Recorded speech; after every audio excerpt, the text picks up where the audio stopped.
स्वागत है आप सभी का साइकोलॉजी की इस क्लास में। और आज की क्लास में हम बात करेंगे थॉर्नडाइक के ट्रायल एंड एरर थ्योरी या प्रयत्न एवं त्रुटि सिद्धांत के बारे में। यह क्लास काफ़ी इम्पोर्टेंट है क्योंकि अक्सर मनोविज्ञान से जुड़े हुए सभी एग्जामों में इस टॉपिक से रिलेटेड क्वेश्चन आपको मिल जाएंगे। अगर आप प्रीवियस ईयर के क्वेश्चन पेपर उठा के देखेंगे तो फिर वो क्वेश्चन पेपर चाहे बीए का हो, चाहे सीटेट का हो या यूपी टेट का हो, आपको वहाँ पर थॉर्नडाइक से रिलेटेड क्वेश्चन मिल जाएंगे। जैसे कि ट्रायल एंड एरर थ्योरी किसके द्वारा प्रतिपादित की गई, या थॉर्नडाइक के द्वारा प्रतिपादित किए गए सिद्धांत का नाम क्या है, या अभ्यास का नियम किसके द्वारा दिया गया, तत्परता का नियम किसके द्वारा दिया गया, या प्रभाव का नियम किसके द्वारा दिया गया।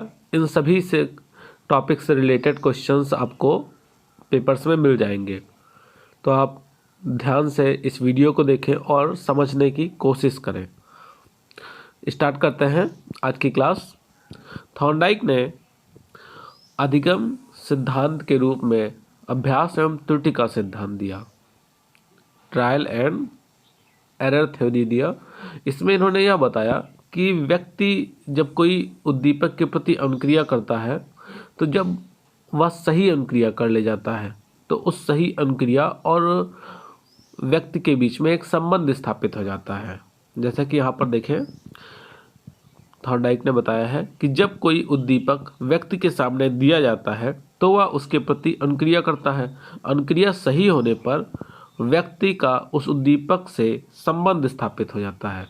फॉर एग्जाम्पल, आप क्वेश्चन पेपर सॉल्व कर रहे हैं, मैथ का क्वेश्चन सॉल्व कर रहे हैं, और एक क्वेश्चन है जिसको आप कई मेथड से सॉल्व करके देख चुके हैं, लेकिन आप सही आंसर तक नहीं पहुंच पाए हैं। फिर अभ्यास करते करते आपको एक ऐसा मेथड पता चलता है जिससे कि आप आसानी से उस आंसर तक पहुंच गए, आपको आंसर मिल गया। तो यहाँ पर जो मेथड है वह है एक सही अनुक्रिया, और सही अनुक्रिया होने की वजह से प्राणी का या व्यक्ति का उस मेथड से एक संबंध स्थापित हो जाता है और अगली बार वह सीधे वही अनुक्रिया करता है या वही मेथड का इस्तेमाल करके अपने आंसर को पा लेता है। तो इसीलिए इस विचारधारा को संबंधवाद की विचारधारा के नाम से भी जाना जाता है, क्योंकि इसके अंतर्गत प्राणी और उद्दीपक के मध्य एक संबंध स्थापित होता है। तो थॉर्नडाइक ने जो सिद्धांत दिया उस सिद्धांत को हम दो पार्ट में डिवाइड करके अध्ययन करेंगे। पहला तो है 1930 के पहले का संबंधवाद, और दूसरा है 1930 के बाद का संबंधवाद। एक्चुअली थॉर्नडाइक ने जो 1930 के पहले का सिद्धांत दिया था उसमें कुछ कमियां रह गई थी, उन्हीं को सुधारने के बाद उन्होंने 1930 के बाद एक बार फिर से इस सिद्धांत को प्रतिपादित किया। तो सबसे पहले हम देखेंगे 1930 के पहले के संबंधवाद के बारे में। थॉर्नडाइक का कहना था कि पशु या मनुष्य किसी कार्य को प्रयास एवं त्रुटि के द्वारा सीखता है। वह प्रयास करता है, त्रुटियां होती है, फिर प्रयास करता है, फिर त्रुटियां होती है, फिर प्रयास करते करते अचानक वह सही अनुक्रिया करना सीख जाता है। लेकिन इस दौरान वह दो उपक्रियाओं का इस्तेमाल करता है, जिसमें से पहली है चयन। चयन के द्वारा प्राणी क्या करता है कि वह सही अनुक्रिया को चुनाव करता है। अभ्यास करते करते जब सही अनुक्रिया उसके द्वारा होती है तो उस सही अनुक्रिया के चुनाव को ही चयन कहा जाता है। दूसरा है संबंध, कनेक्शन। जब प्राणी सही अनुक्रिया का चुनाव कर लेता है तो उस प्राणी और उस उद्दीपक के मध्य में एक संबंध स्थापित हो जाता है। जैसे यहाँ पर देखें, जब प्राणी सही अनुक्रिया कर लेता है तो बाद के प्रयासों में इसका संबंध उस उद्दीपक से स्थापित कर लेता है, और इस प्रकार का संबंध स्थापित होते ही सीखने की प्रक्रिया पूरी हो जाती है। जैसे ही संबंध स्थापित हुआ, थॉर्नडाइक ने बताया, सीखना यहीं पर कंप्लीट हो गया। अब एक बार हम थॉर्नडाइक के द्वारा जो प्रयोग किया गया उसके बारे में जानकारी प्राप्त करते हैं, और फिर उस प्रयोग के आधार पर इन्होंने जो नियम दिए, जो नियमों को बताया, उनका अध्ययन करते हैं। तो आप लोग इसको यहाँ से नोट कर लेंगे, मैं इसको केवल ब्रीफ में समझा दे रहा हूँ। तो थॉर्नडाइक ने एक बिल्ली को एक पजल बॉक्स में बंद कर दिया, जैसा कि आप पिक्चर नंबर 1 में देख पा रहे हैं। बिल्ली को जब पजल बॉक्स में बंद किया गया तो उसके बाहर, बॉक्स के बाहर खाना रखा हुआ था और बिल्ली उस तक पहुंचने की कोशिश करती है, लेकिन वह उसकी बॉक्स से काफ़ी दूरी पर रहता है, इसलिए वह पहुंच नहीं पाती है। और फिर दूसरे पिक्चर में भी देखें तो वह प्रयास कर रही है उस तक पहुंचने तक, उसको खोलने के लिए, लेकिन नहीं खोल पाती है।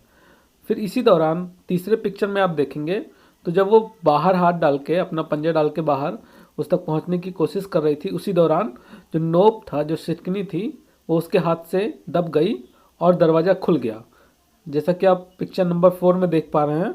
और वो बाहर निकली और उसने भोजन तक पहुंचने में सफलता प्राप्त कर ली और भोजन किया।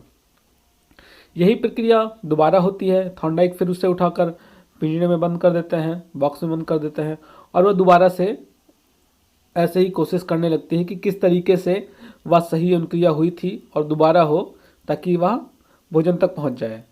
और जब कई प्रयास बीत जाते हैं, जब लगातार 10-15 प्रयास हो जाते हैं, तो क्या होता है कि जैसे ही वह बिल्ली को बॉक्स में उठाकर रखते हैं, वह तुरंत नोब को नीचे गिरा देती है और दरवाज़ा खुल जाता है, वह बाहर पहुंच के भोजन कर लेती है। इस प्रकार थॉर्नडाइक ने यह बताया कि बिल्ली अभ्यास के द्वारा सही अनुक्रिया करना सीख गई और उस अनुक्रिया के साथ में एक संबंध स्थापित कर लिया। अब हम बात करते हैं थॉर्नडाइक के नियमों के बारे में। इस प्रयोग के आधार पर थॉर्नडाइक ने 3 प्रकार के नियम दिए। पहला नियम था तत्परता का नियम, यानी लॉ ऑफ रेडीनेस। एक बार आप रेडीनेस की स्पेलिंग सही कर लेंगे, इसमें डी के बाद वाई नहीं आई होगा, रेडीनेस। दूसरा था अभ्यास का नियम, लॉ ऑफ एक्सरसाइज। थर्ड था प्रभाव का नियम या लॉ ऑफ इफेक्ट। सबसे पहले हम बात करते हैं तत्परता के नियम की। तो इसमें थॉर्नडाइक ने बताया कि प्राणी में किसी भी कार्य को करने के लिए तत्पर होना आवश्यक है। यदि प्राणी तत्पर होगा तभी वह उस कार्य को अच्छे ढंग से कर पाएगा, अन्यथा नहीं। इसके अंतर्गत इन्होंने 3 बिंदुओं के बारे में बताया कि पहला बिंदु है कि प्राणी कार्य के लिए तत्पर है और उसे मनपसंद कार्य भी दे दिया गया। मान लीजिए आपको खाना बनाना पसंद है और आपको मम्मी ने बोल दिया कि ठीक है जाओ तुम खाना बनाओ। अब आपको पसंद भी है वो कार्य और आपको मिल भी गया है कार्य करने के लिए, मतलब आप रेडी भी हैं उस कार्य को करने के लिए और आपके मनपसंद का कार्य भी है। तो इससे क्या हो रहा है, आपके अंदर एक सेटिस्फैक्शन की फीलिंग आ रही है, एक संतोष की प्राप्ति हो रही है आपको। लेकिन अगर आप कार्य के लिए तत्पर हैं और आपको मनपसंद का कार्य ना दिया जाए तो इससे क्या होता है, इंटरेस्ट नहीं आता है उस कार्य को करने में, अरुचिकर लगता है वह कार्य। जैसे आप कार्य के लिए तत्पर हैं, आप कार्य करना चाह रहे हैं, आप क्लास में हैं और कुछ ना कुछ करना चाह रहे हैं, लेकिन टीचर ने आपको क्या किया, वो आया और आपको मैथ के क्वेश्चंस दे के चले गए जो कि आपको नहीं पसंद है। तो इससे क्या हो रहा है, आप कार्य के लिए तो तैयार थे करने के लिए, लेकिन आपके मनपसंद का कार्य आपको नहीं दिया गया। तो इससे आपके अंदर अरुचि उत्पन्न हो जाती है उस कार्य के प्रति, आपका उस कार्य करने का मन नहीं करता है। अब आते हैं हम थर्ड बिंदु पर, कार्य के लिए तत्पर नहीं प्लस अरुचिकर कार्य भी मिल जाए। मतलब एक तो ये है कि आप कार्य करना चाह भी नहीं रहे हैं, आपका भी मन नहीं है किसी कार्य को करने का, लेकिन ज़बरदस्ती आपसे कार्य भी करवाया जाए और वो कार्य ऐसा हो जिसमें आपको एकदम इंटरेस्ट ही ना हो। तो इससे क्या होता है, इससे एकदम फ्रस्ट्रेशन से आती है, एकदम खीज उत्पन्न हो जाती है अंदर। तो तत्परता के नियम में हमने 3 बिंदु देखे, जिसमें जो सीखने के लिए सबसे महत्वपूर्ण बिंदु है वह है कार्य के लिए तत्पर और मनपसंद कार्य भी मिल जा रहा है, तो सीखना सबसे तीव्र गति से होता है। अब हम बात करते हैं अभ्यास के नियम की। अभ्यास का नियम जो कि पूरी तरीके से प्रयोग पर आधारित है। इसमें क्या बताया गया देखते हैं। यह नियम इस तथ्य पर आधारित है कि अब अभ्यास से व्यक्ति में पूर्णता आती है। इस नियम के अनुसार यह कहा जाता है कि अभ्यास करने से उद्दीपक तथा अनुक्रिया का संबंध मजबूत होता है तथा अभ्यास रोक देने से संबंध का विस्मरण हो जाता है। जैसे कि मान लीजिए आप क्रिकेट खेलते हैं और आप क्रिकेट डेली अगर खेल रहे हैं तो आपको क्या होगा, आप की जो प्रैक्टिस है उससे आपकी परफॉर्मेंस में सुधार आएगा, आपका परफॉर्मेंस बहुत अच्छा हो जाएगा। लेकिन अगर आप प्रैक्टिस को रोक देते हैं तो आपकी जो क्रिकेट खेलने की जो स्किल है, चाहे वो बैटिंग स्किल हो चाहे बॉलिंग स्किल हो, वो धीरे धीरे कम होने लगेगी। इसलिए इन्होंने यहाँ पर दो उप नियम भी बताए, उपयोग का नियम एवं अनुपयोग का नियम। उपयोग का नियम यानी जिस चीज़ का हम ज़्यादा प्रैक्टिस कर रहे हैं, ज़्यादा उपयोग कर रहे हैं, जैसे मान लीजिए आप क्रिकेट खेल रहे हैं और आपको बैटिंग ज़्यादा पसंद है, तो आप बैटिंग ज़्यादा कर रहे हैं तो आपको क्या होगा कि बैटिंग में तो आप परफॉर्मेंस अच्छी हो जाएगी, लेकिन बॉलिंग आपका क्या हो गया, वो धीरे धीरे विस्मरण होता जा रहा है बॉलिंग स्किल का। या सेम इससे मिलता जुलता दूसरा नियम कि अनुपयोग का नियम, आप बॉलिंग कर ही नहीं रहे, बॉलिंग स्किल का आप यूज ही नहीं कर रहे हैं, तो इससे भी क्या हो रहा है कि आपकी वो स्किल धीरे धीरे गायब होती जा रही है। थॉर्नडाइक के अभ्यास नियम की काफ़ी आलोचना भी की गई। अभी आलोचना क्यों की गई इसको देखते हैं। तो कुछ मनोवैज्ञानिकों ने बताया कि सीखने की प्रक्रिया केवल अभ्यास के कारण नहीं होती है, इसके लिए सूझ या अंतर्दृष्टि तथा समझ भी आवश्यक है। यानी केवल प्रैक्टिस करने से नहीं हो जाता, आपको पता होना चाहिए कि आप किस एरिया में प्रैक्टिस कर रहे हैं और कितना प्रैक्टिस करना है, क्या करना है, ये सारी चीज़ों का आपको ज्ञान होना चाहिए और उस प्रैक्टिस का परिणाम भी क्या होगा इसका भी ज्ञान होना चाहिए। आगे देखते हैं हम, अभी पता चल जाएगा आपको। तो थॉर्नडाइक ने अभ्यास के नियम में बताया था कि व्यक्ति उस अनुक्रिया को सीखता है जिसे वह बार बार दोहराता है तथा जिस अनुक्रिया को वह नहीं दोहराता है वह उसे भूल जाता है। परंतु आप एक बार फिर से वापस जाएं और थॉर्नडाइक का जो प्रयोग है उसको ध्यान दें तो आपको पता चलेगा कि बिल्ली वहाँ पर क्या कर रही थी। बिल्ली ज़्यादा अभ्यास किसका हुआ था, उसका गलत अनुक्रियाओं का। वह बार बार इधर उधर उछल कूद रही थी, 10-20 अनुक्रियाएं करने के बाद कहीं एक बार उसका पैर सिटकनी पर पड़ जाता था। तो यहाँ पर प्रैक्टिस किसकी हो रही है, प्रैक्टिस हो रही है गलत अनुक्रियाओं की, जिससे कि उसको भोजन नहीं मिलने वाला है। लेकिन वह सीख किससे रही है, वह सही अनुक्रियाओं को सीख गई है, जो कि मात्र एक बार 20 प्रयासों में एक बार या 2 बार हो रहा है। जैसे कि यहाँ पर देखिए क्या लिखा गया है कि प्रयोग में बिल्ली सही अनुक्रिया को कम दोहरा कर भी सीख लेती है और गलत अनुक्रिया को बार बार दोहरा कर भी भूल जाती है। अतः थॉर्नडाइक के अभ्यास के नियम की पुष्टि अपने ही प्रयोग में नहीं हो पा रही है। जैसा कि मैंने अभी आपको बताया कि बिल्ली बार बार प्रैक्टिस किसका कर रही है, वो उछल कूद रही है इधर उधर, लेकिन वह उसको नहीं सीख रही है। वह सीखती किसको है, वह एक प्रयास को सीखती है जिसके द्वारा उसे भोजन मिलता है। तो यहाँ पर एक पॉइंट निकल के ये आता है कि परिणाम ज्ञान भी आवश्यक है कि जिस चीज़ की हम प्रैक्टिस कर रहे हैं उससे हमें क्या परिणाम मिल रहा है। वह उस एक प्रयास को सीख गई क्योंकि उस एक प्रयास को करने से उसको परिणाम में भोजन मिल रहा था।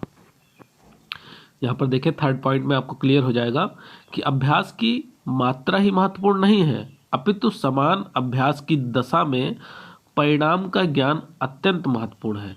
आप अभ्यास तो कर रहे हैं लेकिन उस अभ्यास के परिणाम स्वरूप आपको मिलने क्या वाला है, ये काफ़ी मैटर करता है। अगर मिलने वाली चीज़ ज़्यादा इम्पॉर्टेंट है तो आप कम प्रैक्टिस में भी उसको सीख जाते हैं, जैसा कि बिल्ली के साथ हो रहा था। तो इन आलोचनाओं का असर यह हुआ, इन आलोचनाओं के बाद थॉर्नडाइक ने स्वयं ही महसूस किया और 1929 में मनोविज्ञान के एक अंतर्राष्ट्रीय सभा में उन्होंने खुद ही बोल दिया कि हाँ, आई वॉज रॉन्ग। अब एक बार हम देखते हैं इनके तीसरे नियम के बारे में, जो कि है प्रभाव का नियम।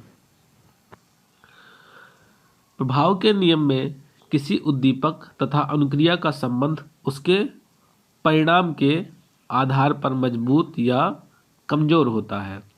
अगर परिणाम जो मिल रहा है वह संतोषप्रद है, वह आपको संतोष की प्राप्ति कराता है, तो उद्दीपक और प्रणाली में संबंध स्थापित होगा। लेकिन अगर ऐसा परिणाम मिल रहा है, अभ्यास करने का परिणाम या अनुक्रिया करने का परिणाम ऐसा है जो आपको संतोष की बजाय खीज उत्पन्न कराता है, तो वहाँ पर संबंध स्थापित नहीं होगा।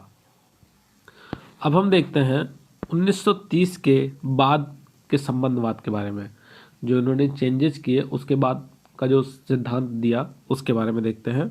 तो थॉर्नडाइक ने अपने अधिगम सिद्धांत की विभिन्न आलोचनाओं को स्वीकार करते हुए इसमें कई परिवर्तन किए जो कि निम्नलिखित हैं। इन्होंने सबसे पहला परिवर्तन क्या किया, जो अभ्यास का नियम इन्होंने दिया था का खंडन करते हुए उल्लेख किया कि प्राणी केवल अभ्यास से ही किसी जटिल अनुक्रिया को नहीं सीखता है। जटिल अनुक्रियाओं को सीखने के लिए परिणाम ज्ञान आवश्यक है। जैसे मान लिया जाए, आपको बोला जाए कि आपको 4 घंटे काम करने हैं, लेकिन तो क्यों करेंगे आप काम, 4 घंटे क्यों काम करेंगे। लेकिन अगर आपको बताया जाए कि 4 घंटे काम करने के बाद आपको उसके परिणाम स्वरूप एक गिफ्ट मिलेगा और गिफ्ट के रूप में आपको एक मोबाइल मिलेगा।